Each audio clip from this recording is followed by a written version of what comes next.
Olá a todos, meu nome é Paulo Felipe Maximiano. Eu vou falar um pouco agora sobre o trabalho que venho desenvolvendo, no meu mestrado, no programa de pós-graduação em Geologia da UFVJM, sob orientação do professor Dr. Wilbur Poletti, que é intitulado Avanços no uso do arqueomagnetismo como ferramenta de datação arqueomagnética para a América do Sul.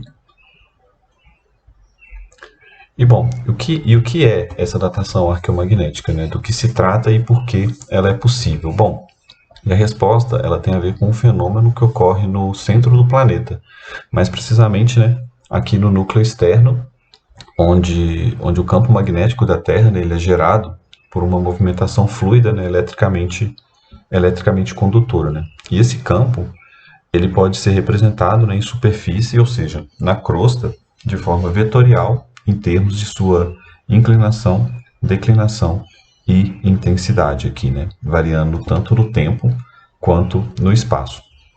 E é essa relação, né, entre os materiais capazes de adquirir essas informações do campo e as curvas, né, dessa variação no tempo, dispostas em modelos, né, que dão uma base comparativa, né, para a utilização como possível instrumento de datação.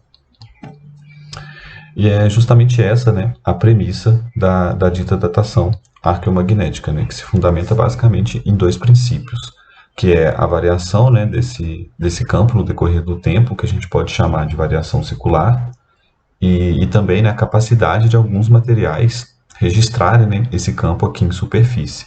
E como isso acontece? Bom, nesse contexto, alguns minerais ferromagnéticos, né, que são aqueles capazes de adquirirem esse registro de diferentes formas, esses minerais eles são cristalizados em rochas e naturalmente eles compõem, né, os minerais dos quais são feitos, né, os artefatos arqueológicos. Então, por exemplo, né, o processo de confecção e queima, né, da cerâmica, tanto hoje em dia e até mesmo dos nossos ancestrais, né, eles acabam registrando esse campo gerado lá no interior do planeta de forma acidental devido a essas propriedades.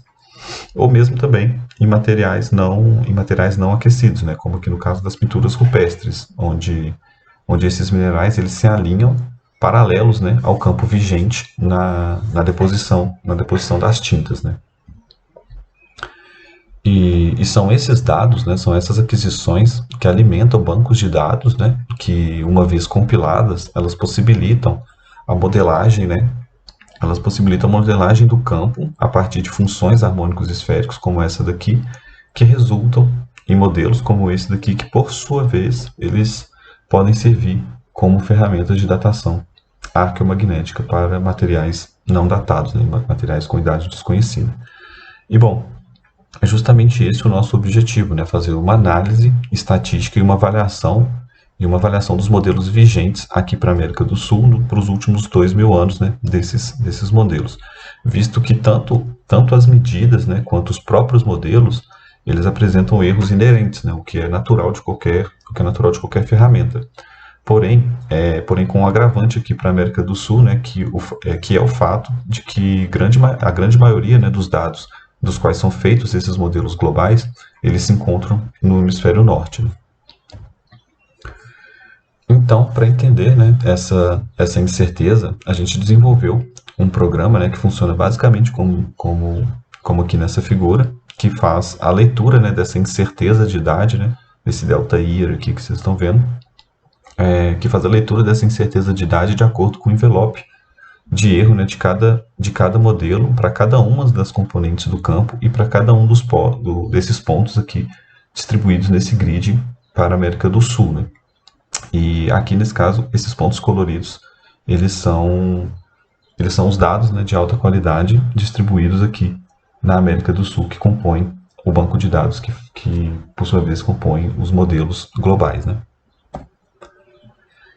E bom, e aqui temos, né, os resultados dessas incessantes rotinas, né, que para 3 modelos distintos aqui, o arco triscal, Big Mood e o Shoal, temos incertezas de idade aqui no eixo Y para cada uma das componentes, né, inclinação, declinação e intensidade para os últimos 2.000 anos, né, aqui no eixo X.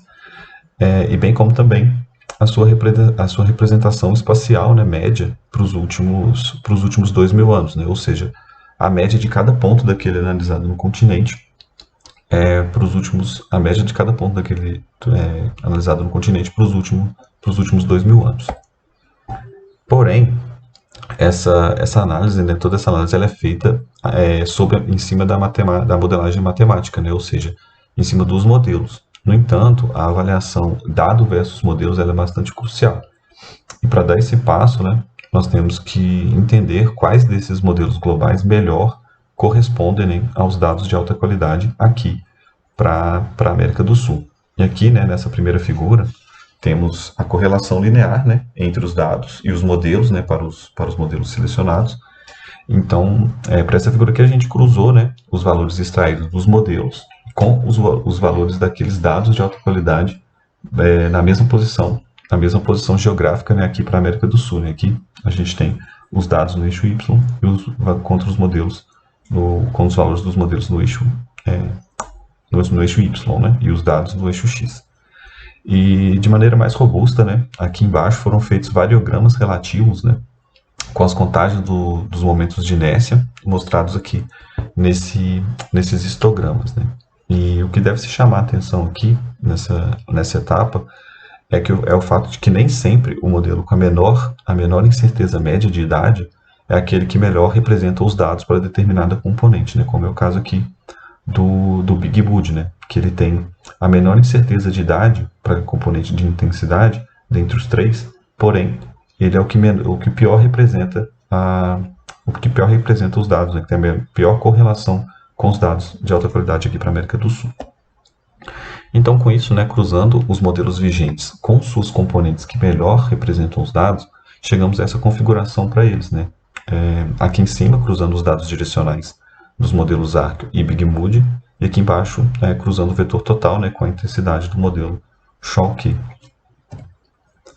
Por fim, né, algumas considerações podem ser feitas até então, né, e uma delas é que existe uma redução significativa nas incertezas de idade diante dessa configuração apresentada, porém cabe salientar que o que foi entregue não foi um novo modelo, e sim uma melhor configuração dos já vigentes, né?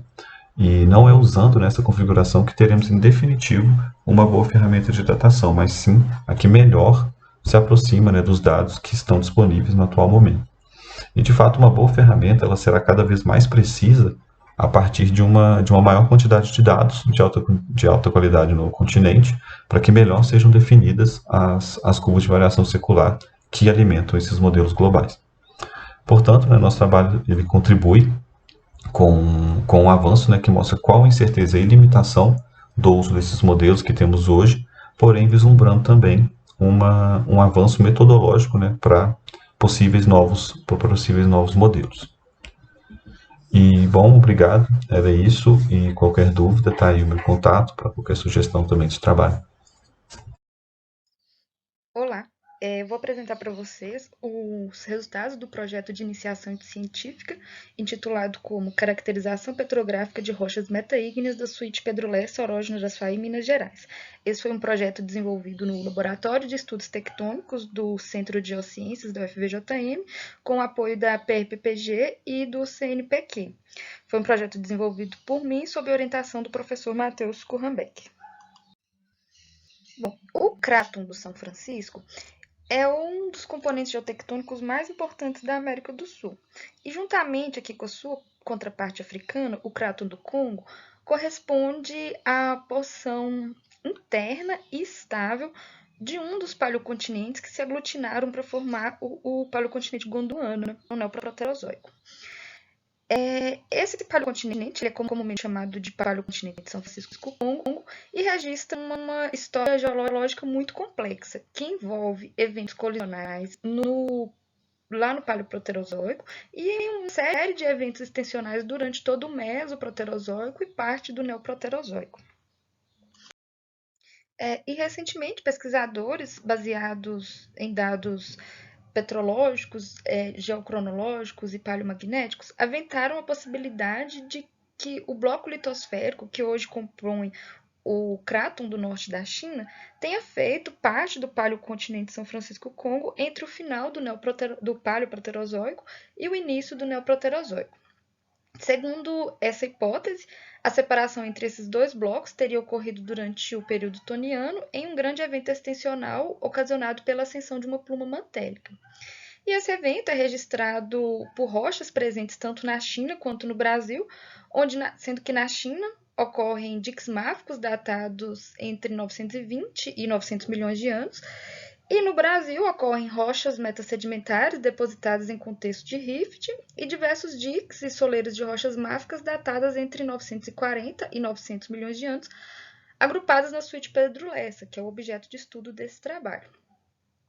E essa recente hipótese de correlação entre os crátons do São Francisco e do norte da China deu relevância internacional aos registros tonianos presentes nos dois países, o que justifica o detalhamento dessa sequência. Bom, apesar de conhecidas desde meados do século XX, as rochas da suíte Pedro Lessa ainda são relativamente pouco estudadas, e os trabalhos que a abordam fazem com uma perspectiva muito regional, pautadas principalmente nas características químicas dessas rochas e com comparação com rochas de idades semelhantes. Nesse sentido, pretende-se com esse trabalho dar início a um estudo petrogenético detalhado da suíte Pedro Lessa a partir da análise petrográfica de amostras coletadas ao longo da borda oeste do Orógeno Araçuaí.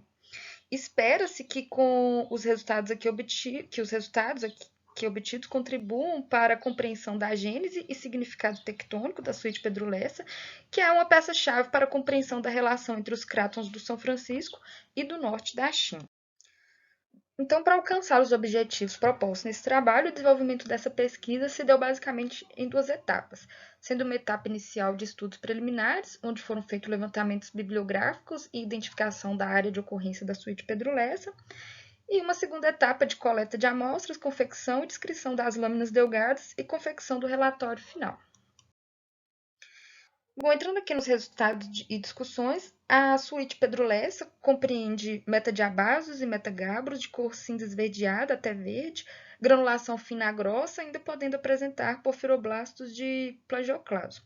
Essas rochas podem ser maciças ou foliadas e ocorrem na forma de díxios e soleiras com orientação preferencial norte-sul, noroeste, sudeste e leste-oeste. E quimicamente, essas rochas se caracterizam como basaltos toleídicos do tipo Ivey, sugerindo que o processo de rifteamento que culminou na evolução da bacia precursora do Orógeno Araçuaí se desencadeou através da atuação de uma pluma mantélica. A suíte Pedro Lessa ocorre principalmente aqui ao longo da Serra do Espinhaço, que é pertencente à zona externa do Orógeno Araçuaí. Essas rochas ocorrem intrudindo as rochas do embasamento arqueano paleoproterozoico e as rochas metasedimentares do supergrupo espinhaço e correlatas. Bom, aqui está um mapa de localização das amostras estudadas nesse projeto. A escolha para a coleta dessas amostras se deu baseada na proximidade com a cidade de Diamantina. Sendo assim, foram coletadas amostras aqui na região de São João da Chapada, que é um distrito de Diamantina, nas proximidades de Gouveia, aqui nas proximidades de Deputado Augusto Clementino, que é um distrito do Cerro, e Felício dos Santos. Ao todo, foram descritas 11 amostras visando os aspectos texturais e mineralógicos. Bom, as rochas da suíte Pedro Lessa, na região de Diamantino, Gouveia e Cerro, são compostas essencialmente por actinolita, plagioclase, epidoto, titanita, biotita e óxidos, eventualmente algum quartzo, apatita e horniblenda marrom. Apesar dessas rochas apresentarem texturas ígneas ainda muito bem preservadas, como aqui as texturas ofítica, subofítica e intergranular, a mineralogia que compreende essas rochas é essencialmente metamórfica, sendo aqui a actinolita o produto da uralitização dos cristais de clinopiroxênio, os cristais de epidoto são produtos da salsuritização dos cristais de plagioclásio e a titanita é produto da alteração dos óxidos, possivelmente a eumenita, e clorita também é um mineral secundário comumente associado aos cristais de anfibólio. E essa assembleia mineral identificada indica que essas rochas estão metamorfizadas em face xisto verde. Já as amostras para a região de Felício dos Santos são compostas essencialmente por actinolito, horniblenda verde, plagioclaro, titanita, quartzo, óxido e eventualmente algum epidoto. E essas rochas, além das diferenças mineralógicas, elas se encontram fortemente foliadas ou até mesmo granuladas e não tem nenhum registro de textura ígnea ainda preservada. A presença da horniblenda verde, ela se dá pelo consumo progressivo da actinolita, clorita, epidoto e quartzo, e caracteriza a transição metamórfica de face xisto verde para fibolito. E tal fato indica que as rochas da suíte Pedro Lessa, na porção meridional da Serra dos Pinhascos, registram um aumento do grau metamórfico para leste, sentido da porção central do Orógeno Uraçuaí. Uma importante conclusão dessa pesquisa foi a caracterização do aumento do grau metamórfico em direção a leste, no sentido da porção central do Orógeno Uraçuaí, que é muito coerente com o arcabouço tectônico regional. As descrições petrográficas aqui realizadas detalham a suíte Pedro Lessa em uma área com cerca de 6.000 km². No entanto, tendo em vista a vasta ocorrência dessa unidade em Minas Gerais, ressalta-se a necessidade ainda de mais coletas e descrições de mais amostras, tanto para norte quanto para sul da área já estudada, para um melhor detalhamento dessa unidade.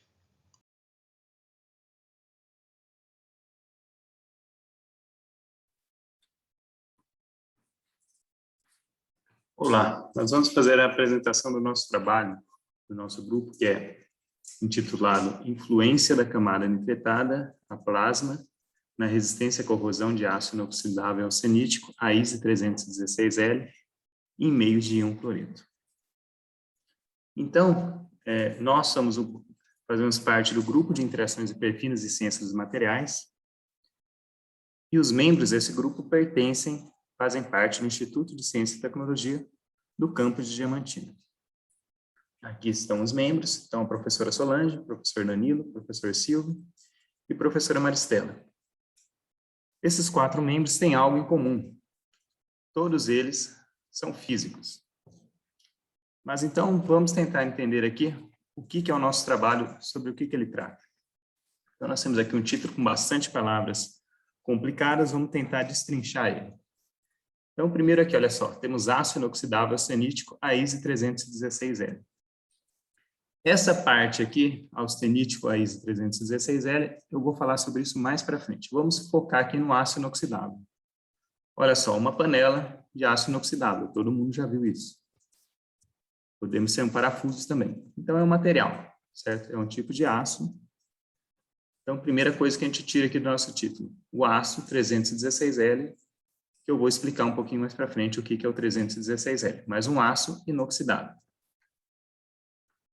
Outra coisa que a gente pode ver aqui é a camada nitretada plasma. O que é isso, uma camada nitretada? Então, olha só, se eu tenho um carro, o carro muitas vezes é feito de aço, e olha só, posso pintar ele. Estou fazendo um recobrimento, que a gente também pode chamar de um tratamento de superfície. Então, eu estou alterando a superfície desse material com uma tinta.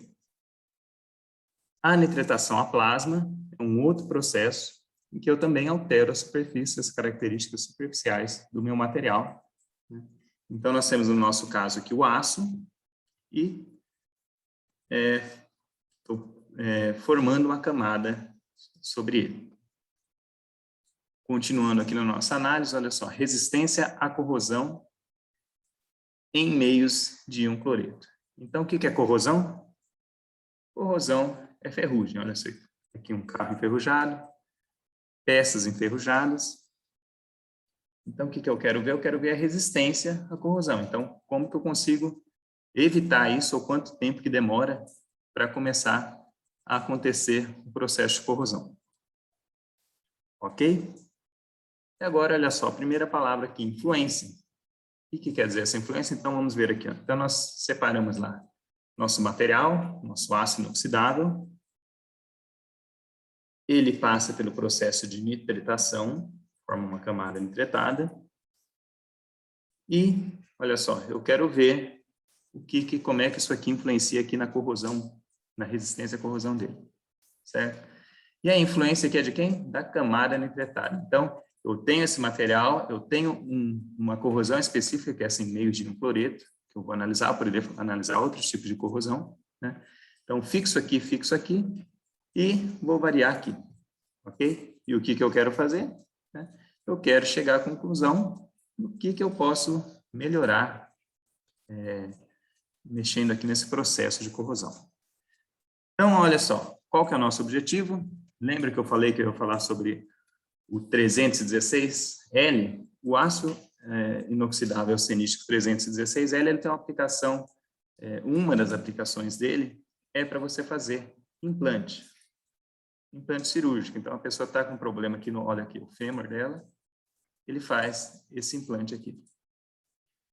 Então, se você fizer isso e tratar ele, fazer um tratamento na superfície, você consegue minimizar um dos problemas que ele tem nesse tipo de aplicação, que é a corrosão, o tipo de corrosão por pitch, que são esses furinhos aqui, olha só. Então, você olha aqui por cima, a hora que você olha dentro do material, ele está fazendo buraco dentro do material. Então, nós temos aqui o nosso aço 316L, e a gente quer minimizar principalmente esse tipo de corrosão. Okay? Então, esse é o nosso objetivo através do processo de nitratação. Então, nossa metodologia, nós vamos focar na nitratação. Então, você tem diversos parâmetros de nitratação. Nós fixamos aqui o tempo, que são 4 horas, e a temperatura em que vai ocorrer a nitratação, e variamos alguns parâmetros aqui. A pressão em que ocorre o processo, nós utilizamos de 2 e de 3 torr, então, algumas processos com 2, outros processos com 3 torr, e também a frequência de oscilação do plasma, utilizando 10, 12 e 14 Hz. Então, fizemos com todas essas combinações possíveis aqui. E depois nós fizemos o quê? A caracterização do processo de corrosão. Ok? Então, é um trabalho simples, né? Eu vou falar isso aqui mais para frente. Mas isso aqui que a gente fez basicamente. E quais são os resultados? Nesse caso aqui, o resultado é simples. É você ver qual que proporcionou a melhora da resistência à corrosão. Então, foi com a pressão de 3 torr e com a frequência de 12 kHz. Qual a nossa conclusão, então? Nós conseguimos achar uma condição que é melhor para fazer a nitratação. Mas espera lá, volta aqui para trás. Aqui eu nem coloquei todos os parâmetros que tem. Coloquei alguns, olha só. Eu poderia ter variado a temperatura também. Ou o tempo. Ou ter colocado uma outra pressão, em vez de 3, ter colocado 4. Ou 2,5. E essa frequência aqui? E se em vez de 12 ela fosse 7? Então, olha só. Apesar de a gente ter dado um passo, é só uma gotinha no oceano. Então, tem muita coisa para ser feita. Eu não posso dizer que eu cheguei em qual que é o melhor processo de nitratação para esse tipo de aplicação. E lembre-se, olha só, nós somos físicos, nós gostamos de coisas complicadas. Então, o que acontece? Nós temos diversas dúvidas. Não só, então volta aqui, não só quais são esses parâmetros aqui, mas o que aconteceu que melhorou a corrosão? Por que melhorou o processo? Como que é essa camada? Eu preciso caracterizar essa camada. E caracterizar essa camada de maneira bem detalhada é extremamente desafiador. Então, o que acontece? Olha só, a nossa caminhada continua. Então, o assunto não se esgota, nós ainda temos muita coisa para ser feita, e isso que é o bom. Né? Porque pesquisar é sempre você colocar um bloquinho em cima do outro, e não é um processo que é rápido, é um processo que é lento. Então, agradecer aqui a todas as instituições parceiras que ajudaram de alguma forma no desenvolvimento do projeto, que ainda continua. E obrigado pela presença de vocês. Olá, meu nome é Marcos Júnior e, sobre a orientação da professora Luana Alves, vou apresentar aqui um trabalho intitulado Materiais e Técnicas de Perfuração de Poços no Norte do Estado de Minas Gerais como alternativa de abastecimento hídrico. Um trabalho da Universidade Federal dos Vales do Jequitinhonha e Mucuri para a 8ª Semana da Integração Ensino, Pesquisa e Extensão. O norte do estado de Minas Gerais ele vai estar situado no que é conhecido como o Polígono das Secas brasileiro, e para atender o seu desenvolvimento, sobretudo aí na agricultura, a demanda hídrica é suprida parcialmente por rios e represamentos de água doce superficial, e em períodos de seca, níveis baixos de águas são registrados, então alternativas de abastecimento elas devem ser levantadas. A água subterrânea armazenada em rochas do subsolo, né, em certa profundidade, pode ser obtida e utilizada para diversos fins através da perfuração de poços. Essa técnica de perfuração de poços ela tem sido amplamente utilizada, porém faltam registros na literatura dos métodos para a perfuração, se tornando então um conhecimento mais empírico. Então, pelo Sistema de Informações de Águas Subterrâneas, né, o CIAGAS, um programa do Serviço Geológico Brasileiro, a gente consegue ver o quanto em números essa perfuração de poços ela é abundante, tendo aí 2.031 registros só na cidade de Montes Claros. Porém, contudo, faltam informações sobre a técnica de perfuração, onde apenas 5% dessa informação tem dados sobre a técnica de perfuração empregada. Os objetivos do presente trabalho são pesquisar materiais e métodos na perfuração de poços, a fim de fornecer material consultivo e orientador para a comunidade que tem interesse em utilizar esse tipo de recurso. A metodologia do trabalho consiste basicamente em pesquisa bibliográfica sobre a geologia local, materiais e métodos de perfuração, assim como também aplicação de questionários sobre o tema a profissionais que atuam em perfuração no norte de Minas Gerais. Então, o questionário se baseou nas seguintes perguntas: qual a principal finalidade da procura pela perfuração de poços? Qual a vantagem da perfuração rotopneumática e quais as desvantagens? Qual a função da água nesse tipo de perfuração? Qual a capacidade de perfuração desse método e qual a profundidade que ele consegue chegar? O tempo médio para perfurar um poço de 100 metros. Então, pela pesquisa bibliográfica, a gente sabe que a região de Montes Claros está situada num tipo específico de aquífero, que são os aquíferos kárstico fissural, que recebe esse nome justamente por apresentar essas fissuras, mas em ambientes formados por rochas carbonáticas. E na imagem a gente traz então um perfil construtivo de um poço típico desse tipo de aquífero, onde ele vai, como exemplificado, uma profundidade de 75 metros, a perfuração ocorrendo em 10, 8 e 6 polegadas até atingir o seu limite. O revestimento que é colocado, ele tem 6 polegadas e sem a necessidade de filtros, visto que essa água vai vir justamente nessas fissuras presentes no aquífero. Então, a partir das pesquisas empregadas, a gente chega aos resultados de que o método rotopneumático é sim o mais empregado, né, o mais utilizado, justamente por possuir uma maior produtividade, uma maior estabilidade das paredes do poço perfurado, podendo alcançar uma maior profundidade e ser mais adaptável à geologia local, né? O método rotopneumático é justamente esse, onde você vai ter então a utilização de um compressor e a rotação das escavadeiras, da broca de escavação.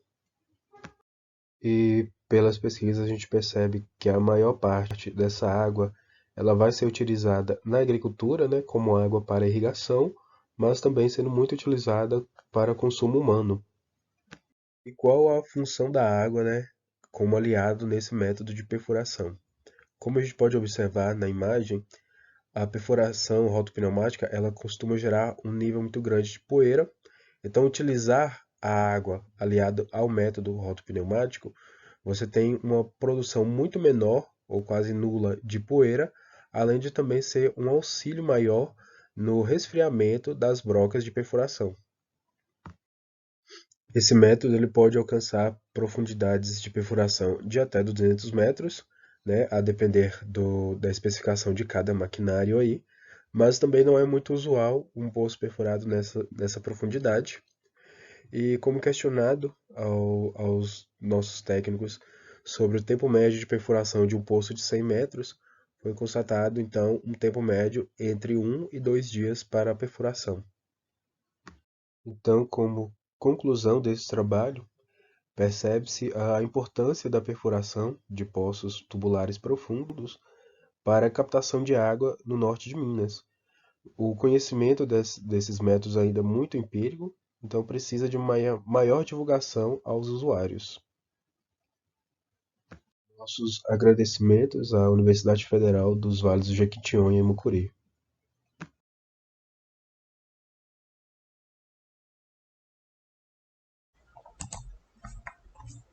Bom, eu vou apresentar para vocês o meu trabalho de mestrado, né, que eu desenvolvo aqui na UFVJM. Meu trabalho é intitulado Estabelecimento Metodológico da Arco-Intensidade de Materiais Cerâmicos Indígenas Brasileiros.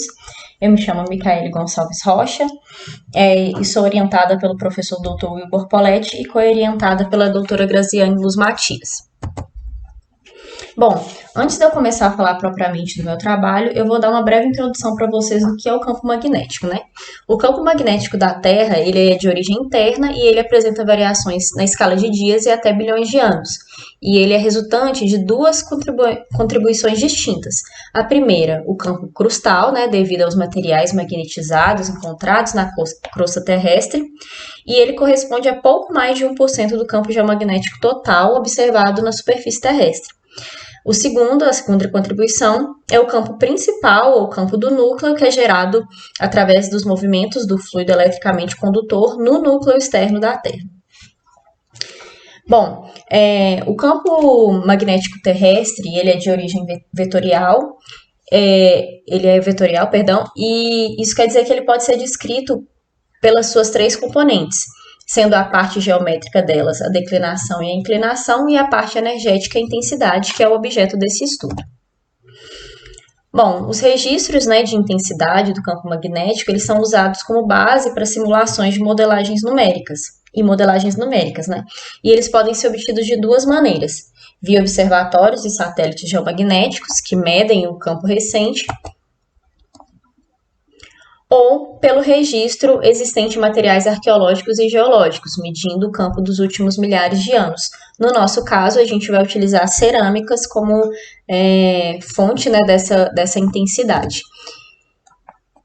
E como que essas cerâmicas adquirem essa intensidade, né? Pela teoria de Néel, a gente tem que minerais magnéticos, né, materiais que possuem minerais magnéticos, seja principalmente ou a magnetita ou a hematita, acima da temperatura de Curie, os momentos magnéticos desses materiais, eles estão desalinhados, eles não têm uma direção preferencial. Durante o resfriamento, esses materiais eles começam a se reorientar com o campo vigente, fazendo assim com que armazene, né, intensidade nesses materiais, a intensidade além das outras componentes que eu falei, mas no nosso caso, a intensidade. Bom, e qual é o objetivo do nosso trabalho, né? O primeiro trabalho que tratou de obtenção de arco-intensidade aqui no Brasil foi em 2010, por Hartmann e colaboradores, né? E então, inúmeros trabalhos foram desenvolvidos, como o próprio trabalho do meu orientador, Wilbur Poletti.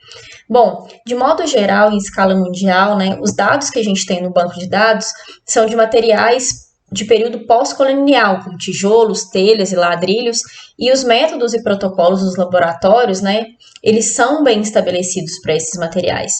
No Brasil, a gente tem uma grande quantidade de material pré-colonial.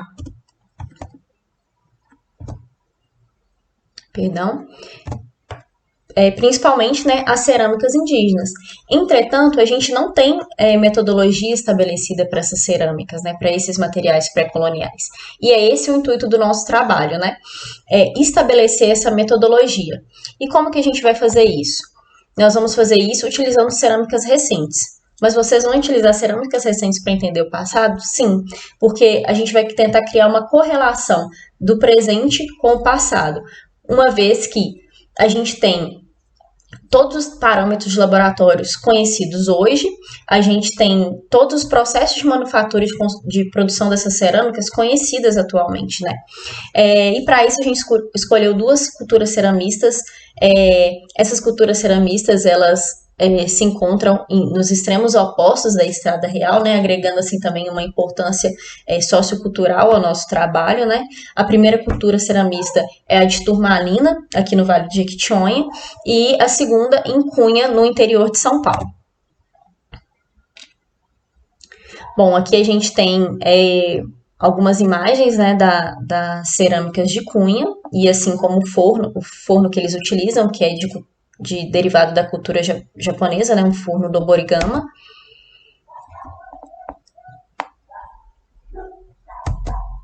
E aqui a gente tem a produção de cerâmica em turmalina, né, feita de maneira muito mais artesanal.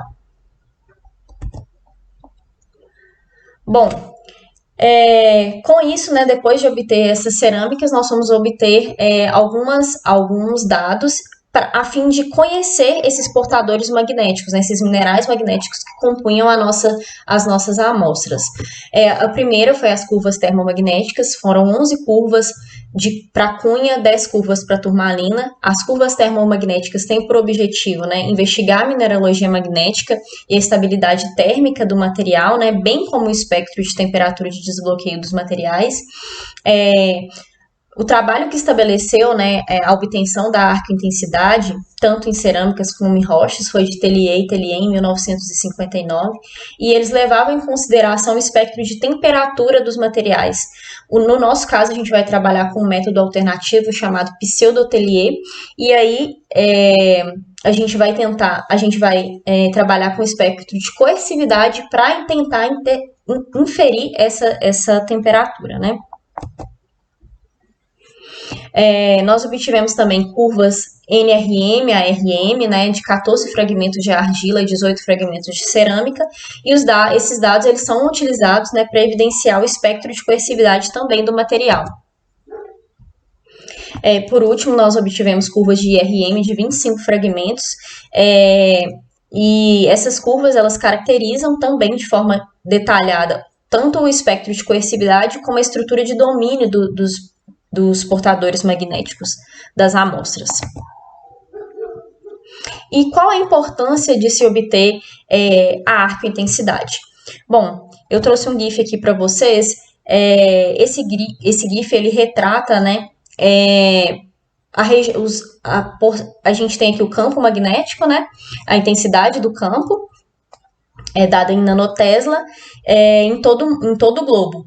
E a gente pode perceber esses pontinhos brancos. Esses pontinhos brancos mostram os pontos no planeta onde tiveram problemas com satélites, que vocês podem perceber que está localizado nos polos e principalmente em cima da América do Sul. Por quê? A gente tem uma anomalia magnética chamada anomalia magnética do Atlântico Sul, onde o campo magnético ele possui uma baixa intensidade, que faz com que ocorram esses problemas. Então, obter dados, principalmente na América do Sul e no Brasil, que é totalmente escasso, é de suma importância para sanar esse tipo de problema também, porque assim a gente vai entender o campo magnético, ou buscar entender o campo magnético. As perspectivas do nosso trabalho, né, a gente encontra em análise dos nossos dados, e agora em dezembro nós retornaremos ao laboratório de paleomagnetismo da USP para terminar outras medidas. Eu gostaria de agradecer a USP, né, por nos liberar para o uso do laboratório de paleomagnetismo, a CAPES pelo financiamento da bolsa, a UFVJM, né, e ao nosso laboratório integrado de geofísica global e aplicada aqui na UFVJM, o LIGA. Foi isso, muito obrigada pela atenção.